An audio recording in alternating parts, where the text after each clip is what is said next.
Okay, so what you do with the calculator, of course, is you turn it on. And then what we want to do to be able to enter all our data is use the data function, which is the second function 7 key. So second function data.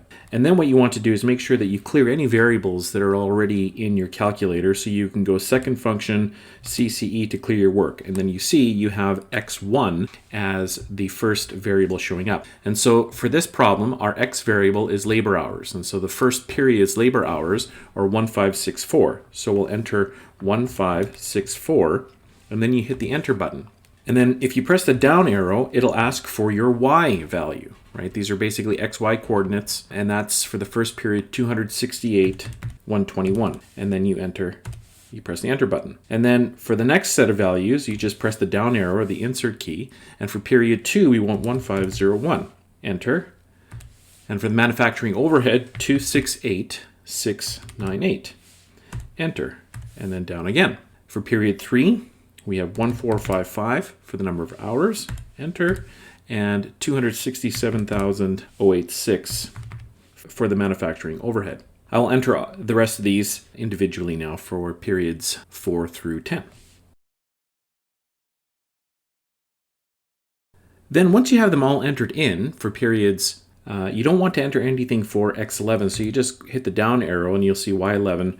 They're at 0, just leave them. And then once you go past that again, you'll start at the beginning, and then you can look through and basically keep hitting the down arrow to scroll and make sure that you have all of the values in. So 1564, 268, 121, 1501, 268, 698, 1455, 267,086, etc.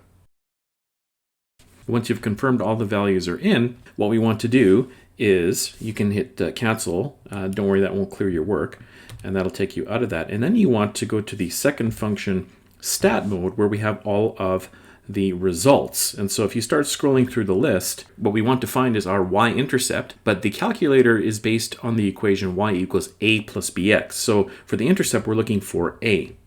So you keep scrolling through until you see a, and you can see that the value for a is 206,406, or 206,406.62. And if you compare this to the Excel regression equation that we had, it's exactly the same. So that's your fixed cost. And then if you keep scrolling, we're looking for the slope, and the slope is equal to b. Again, this is based on the formula y equals a plus bx, where a is the fixed cost and b is the slope or variable cost. And here the slope, or b, is 40.25. And so that proves our equation works. Then if we're looking for the r squared, you keep scrolling down one more and you see that r is 0.84. Well, r is a correlation coefficient and just tells you whether you have a positive or negative relationship. In this case, it's positive, and the extent to which it's positive. So this gives you an idea of the steepness of the line. An r of 1 would be basically perfect up and down. R of 0.84 is upward sloping. But this is not r squared. And so if we want to take r, what you simply do is make sure that you square it. So just press the x squared button and you'll get r squared of 0.71. And if we multiply that by 100 just to get a little bit more, 71.31. 71.31 is the r squared value, or 0.713.